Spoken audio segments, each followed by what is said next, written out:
Difficult to follow that account of the impact, the powerful impact between the machine and the body. I'm going to talk about a much more seductive impact between the machine and the body, but one which might also have shattering consequences. Before I begin, I'd like to just thank everyone at this very inspiring institution. I could, in some ways, talk for 30 minutes about the ways in which, if there is a trauma of the technosphere, this institution is somehow the therapy. But I will just content myself by thanking everyone here. It's always an honor to deal with the amazing intellectual and personal hospitality of the House of World Cultures. So thank you. This evening I'd like to offer you 4 small thought vignettes, all of which say something about the human nervous system when it's brought into contact with the contemporary technosphere. I'm going to talk about the technosphere itself as a giant machine, but not just one machine, the totally connected machine of all machines, which I can also call the global techno market. This is the universal machine made up of a vast number of organic and inorganic components which are interconnected by 2 twin networks, technological and commercial, which are increasingly indistinguishable.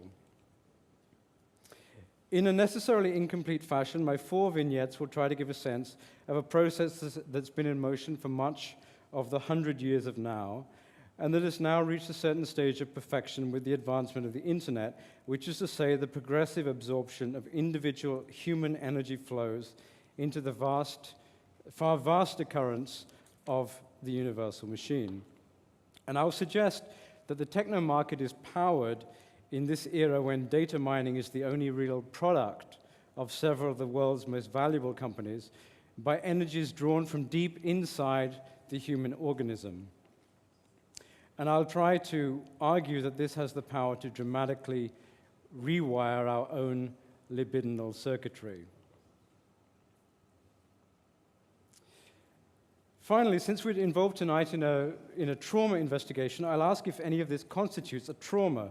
There's no doubt that the takeover of other cosmologies and sensualities by the logic at the machine of all machines leaves us with a grief that is sometimes overwhelming.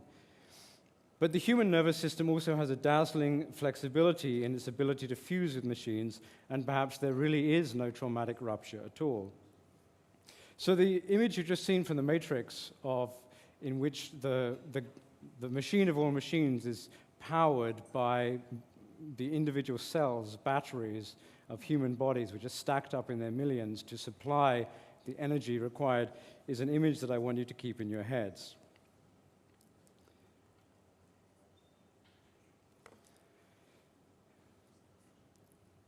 The first vignette, then. Since we're in Berlin, and since we're inaugurating a project called 100 Years of Now, I'd like to begin by describing a childhood memory of a famous Berliner that dates from exactly 100 years ago. The formidable reputation of Herbert von Karajan, chief conductor of the Berlin Philharmonic from 1955 until shortly before his death in 1989, rests to a great extent on his ability to take a 19th century machine, the symphony orchestra, and to build onto it all the valves and ports by which it could be integrated into that great machine of machines of which we are all now a part, the global techno market. He achieved this, first of all, by bringing an unprecedented level of musical perfection to the orchestra machine itself, combining his 100 musicians into performances so lusciously smooth that some listeners felt he had killed the raw energy of that orchestras were famous for in the previous era. But Karajan's innovation went far beyond the concert hall. His tirelessly entrepreneurial management of the orchestra involved him plugging its antique machine into the great expanding machines of his own era, which was the beginning of our own. There was the recording machine, for Karajan was famously fanatical about recording, and he was the first to embrace new recording technologies such as stereo and digital, and he made far more recordings than any other conductor. The marketing machine. Karajan, probably the most photographed of all conductors, was a superb promoter of his orchestra, taking it on tours all over the world, producing an unprecedented number of films of its performances, and turning it into what we might call a global brand.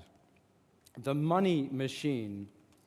Karajan developed new corporate structures and revenue models for his orchestra, gave musicians the options to own shares in recording revenues, and found ways to charge unprecedented fees for his own appearances and those of the orchestra. Karajan's career extended well into the era of Thatcher and Reagan. And in many ways, he is one of those many pioneers who helped to build the contemporary world machine, doing for the Berlin Philharmonic something similar to what Alex Ferguson did for Manchester United. And the two organizations, in fact, were almost exactly the same age, founded in 1882 and 1878, respectively, enabling through a spectacular rearrangement of financial and media energies a confined local activity to circulate throughout global space. Where did this techno-market visionary draw his inspiration from? Late in life, Karajan described the moment at which, in his own estimation, his life as a musician began. It happened during a walk he took in the Grundlsee with his father and brother when he was 6 years old. This dates the memory to 1914, or 101 years ago. It was spring, and so a few months before the outbreak of World War I. Walking in the snow-covered mountains, young Herbert and his uncle and his father came upon a group of carnival musicians, or Flinseln, of whom one was playing the violin. They stopped on the mountainside to listen to the violinist. As the music continued, they began to hear on every side the low sound of approaching drums, and slowly there appeared several bands of Trommelweiber, men dressed as women, beating drums to chase away the winter.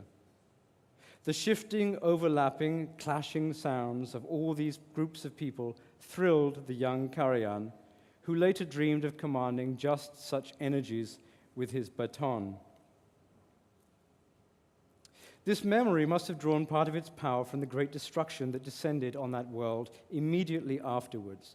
The players Karajan saw that day would have gone off soon after to be workers in an industrial war, which did great violence to the older cosmologies.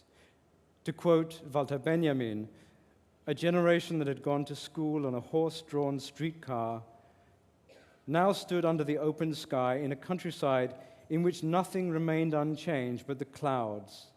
And beneath these clouds, in a force field of destructive torrents and explosion, was the tiny, fragile human body. By placing this memory at the beginning of his musical life, Karajan, the machine devotee, asserted his connection to an entirely different universe, one in which the energies of nature and music circulated in ways that the later machine world would make obsolete. But why should a machine builder insist on his own pastoral, pre-machinic origins? It would seem paradoxical, except that this pathos of that which we ourselves destroy is a basic structure of high modernity. Industrial culture has always found great romance and spiritual plenitude in the dying energies of its own victims. We see it in Gauguin, we see it in Mahler, we see it in America, which built such a romance with its native population once it had wiped it out.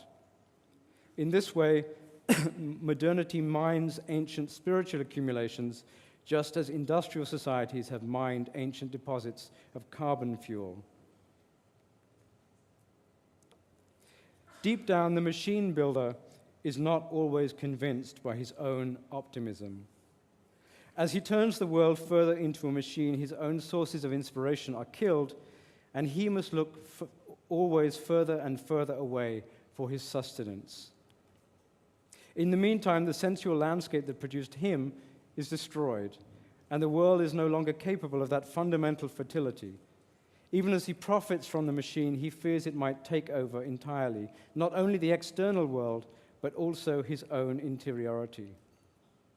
He reassures himself as he goes to sleep by telling fairy tales that really happened, that once he was a child, and he wandered with nothing around him except vast, unbroken nature, and his ecstasy was reflected back to him as music. Sorry, this is overtaking me here.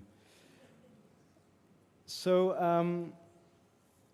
I just want you to think, the images are a kind of image track, like a soundtrack, and I want you to think, as the remainder of the presentation goes on, about the mountains and hills that appear in these images, and the ways in which, in some ways, mountains and hills always seem to come back as the compensation for the machine, for the technosphere, as if the way out of the technosphere is always up, for reasons that we can think about afterwards.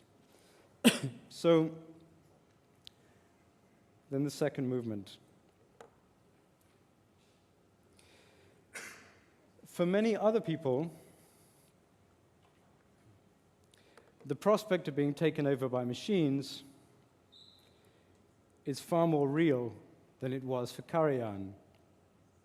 Conducting an orchestra is, even now, one of those activities that's most impossible for machines to replicate. Contrary to most other abilities, the mastery of complex bodily fields such as conducting, but also other things, sports, acting, and other musical activities, is rising in financial value precisely because it defies the general logic of the world, the routinization of human function. These are some of the 100 best-paid celebrities of 2015 who all have various kinds of unique bodily function which has great financial value. But for the majority of people who do not have such unique and irreproducible skills to offer to the global marketplace, the possibility that machines might take over their labor puts them in a much darker and more dangerously intimate relationship to the expanding machine. This includes, of course, the once secure professional classes, many of whom have, in the last generation, moved into the field of computing because they know that for a while they can earn good money writing the software that ensures the redundancy of their class. But this too will expire, since it is certain that computers will soon be able to write better code than human beings. Computer code at that point will evolve autonomously, and it will ultimately escape the ability of human beings to understand it. A great number of people in the world today are therefore faced with what we can call, in the technical sense, proletarianization. And the undercutting by machines of the economic value of their skills is only the first part of this. Equally important is the establishment of a value equivalence between themselves and machines. This, of course, was fundamental to the outrage that erupted in the machine-breaking movements in England and France at the turn of the 19th century. It was not so much that the machine appeared to possess human attributes. No, it was rather that the farmer, craftsman, or soldier now possessed no human excess that could differentiate him or her from a machine. The horror inspired by the increasing power and intelligence of machines is not so much that machines are becoming human, no, it is that the human itself is clearly susceptible to being turned into a machine. We know that from the philosopher Bernhard Stiegler why human beings are particularly vulnerable to this fear. For the very birth of the human species is brought about from the accommodation of the biological organism with an inorganic prosthesis, that of language. Language, observes Stiegler, comes into human life at the same time as the first hammer, and for him the species is defined by its dependence on what he calls technics. The threat of machines to labor power is all the more existential then, for the fact that machines are not and have never been remote beings. Our organism is built to merge with them, reorganize itself around them, and love them. It has, as the contemporary pop-sci language goes, no boundaries. It is built to be taken over by the machine, And if human beings have sometimes gone out to break machines on a mass industrial scale, they have done so not only because of any potential embedded in the machine, but because of what they have recognized in themselves, their own near infinite receptivity to the seduction of machines.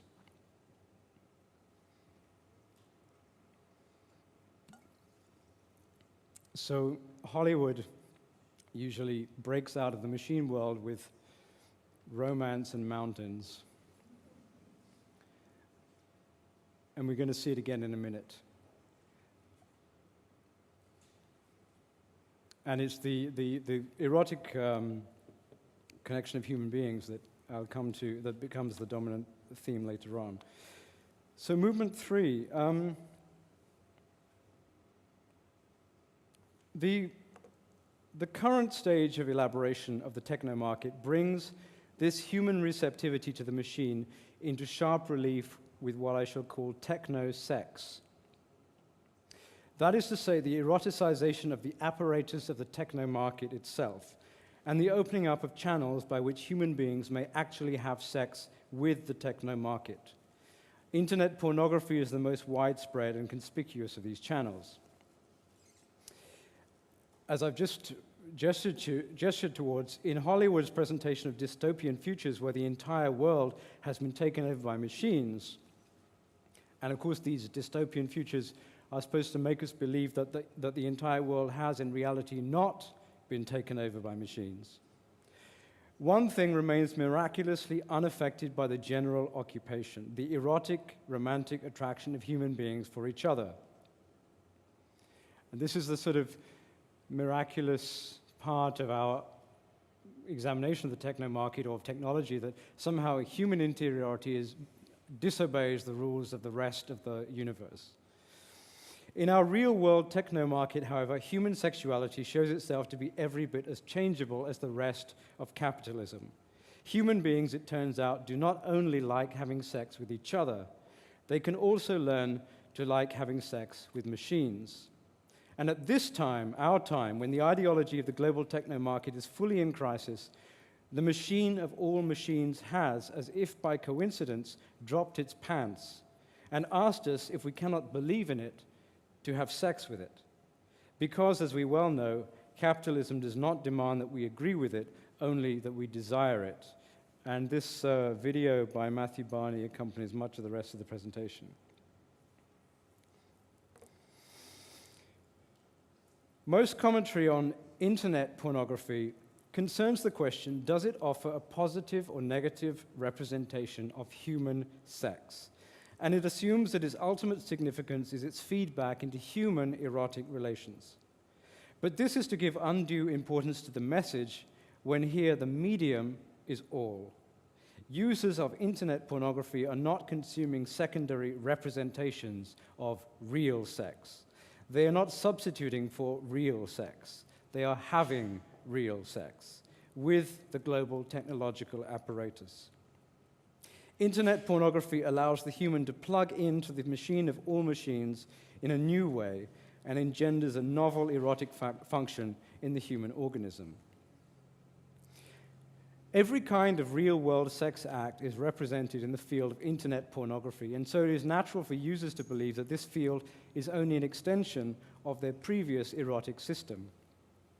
But the erotic imagery of internet pornography is only the fantasy interface between the machine and the human. For the user, the object of desire is not other humans, but the techno market itself, precisely because of its infinite image-making power. Users are invited to have sex, not with another human being, nor even with a photograph or a video showing a human being, but with the universal database in which all these things are housed. With the database by which the internet pretends to mimic our fantasy life, thereby restructuring our fantasy life as database. For internet porn, just like any shopping site, is organized with drop-down menus, search boxes, and user ratings, and that is precisely the source of its erotic appeal. In the world of sex with machines, technological attributes are erotic attributes, as we see in the reviews of fucking machines sold on Amazon.com. A woman asks of previous purchasers of such a machine, "Is there an Android app so I can control it from my phone?" It is clear that such questions are not only practical. The erotic appeal, too, of the fucking machine rests on its level of integration into the contemporary Internet of Things. What generates the intensity of this new rearrangement of human erotic currents?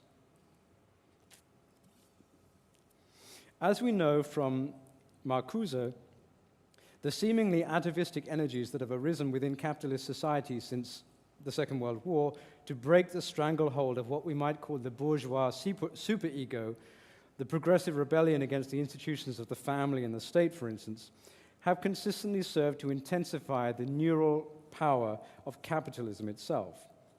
This was, anyway, the explicit ideological project of the neoliberal era. Thatcher and Reagan sought to dismantle all other relationships in favor of one single relationship, the relationship with the market. And that relationship has become more and more fundamental in our lives since, especially as the market has merged entirely with computing power, inaugurating a world managed and administered by algorithms. This has perfected the market universe and integrated it fully with our inner world, tapping human libidinal energy far closer to its source than was previously possible, and simultaneously cutting off users from alternative sensualities, cosmologies, and rhythms of time. It is this primary relationship with the global techno-market and the libidinal energies that course through it which is expressed through technosex. Technosex belongs to the era of social media and big data, when the idea that the machine of machines is powered by human life energy becomes entirely literal and explicit and no longer a metaphor.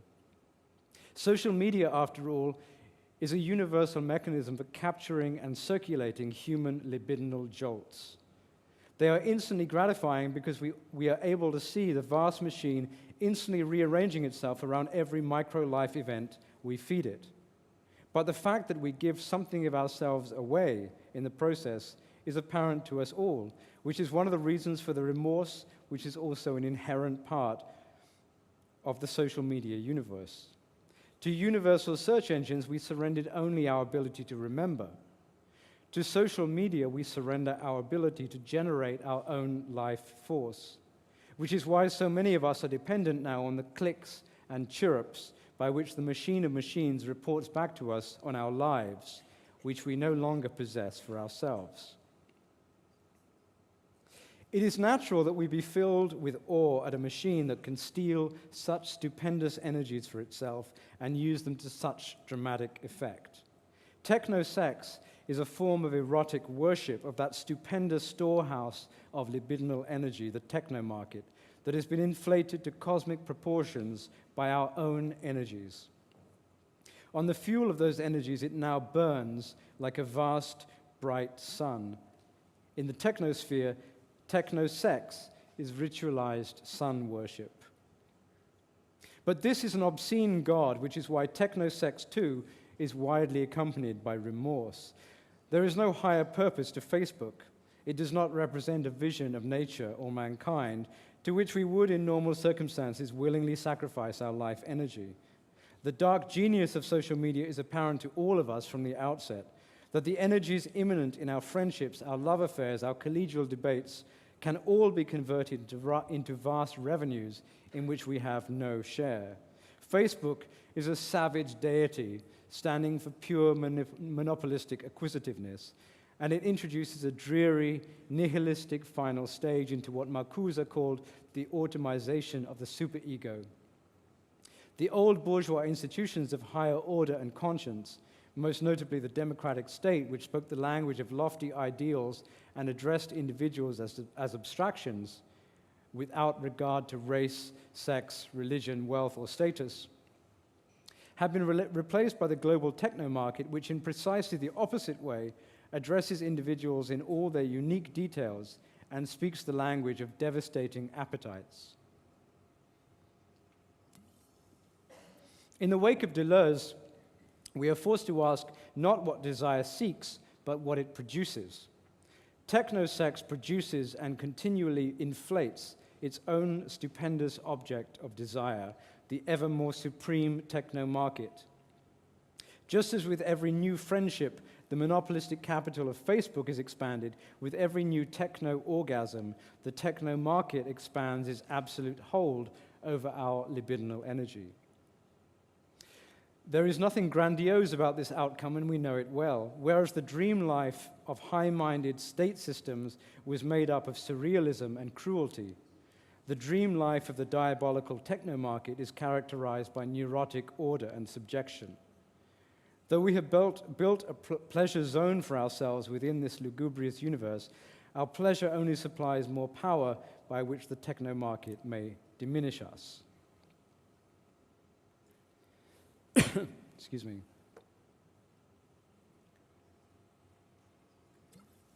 What does all this mean, and what has it turned us into? Most particularly, given the context of this evening's investigation, does it constitute any kind of trauma?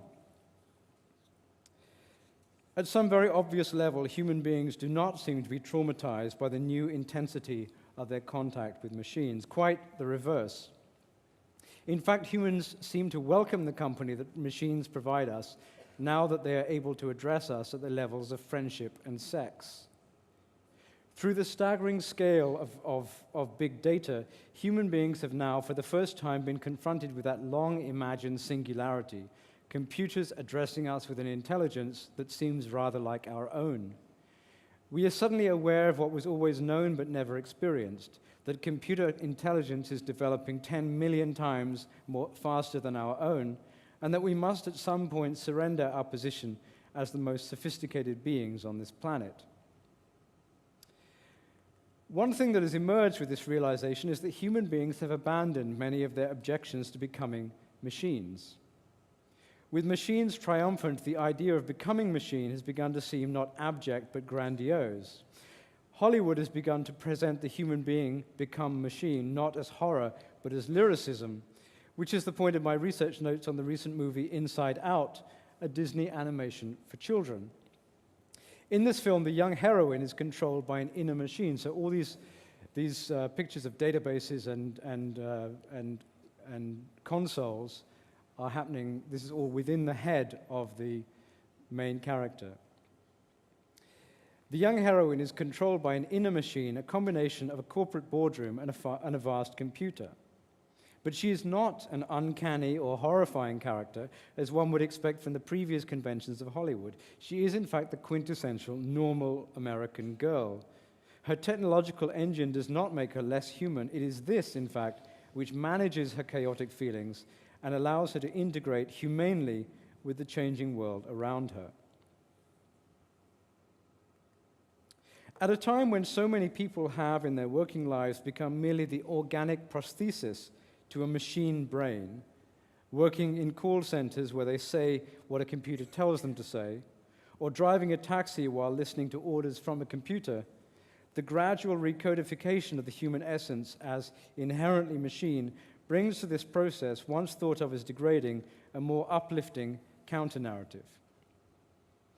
The intervention of upstart machines into economic life 2 centuries ago led human beings to wish to destroy them. Now that machines are so much more dominant, human beings wish to make love to them. And one of the reasons must be because we are now fully prepared to join the world of machines. Perhaps waning humanity, cognizant of machines' triumphant power, makes love to them in order to become them, in order to shore up its own fragility with the steely ascendancy of the winning side. But this is clearly not the only story. The uprooting of human beings over a long period of time from all relations that are not machine relations has clearly led to a whole range of new neurotic tics and nostalgic addictions which could indeed be evidence for trauma. The enormous explosion of discourse about an aestheticization of food, for instance, for food is one of those sensual experiences that cannot be delivered through the screen, and therefore takes on fetishistic importance in the universe I've described. In every rich country, chefs and dietitians have suddenly joined the ranks of celebrities.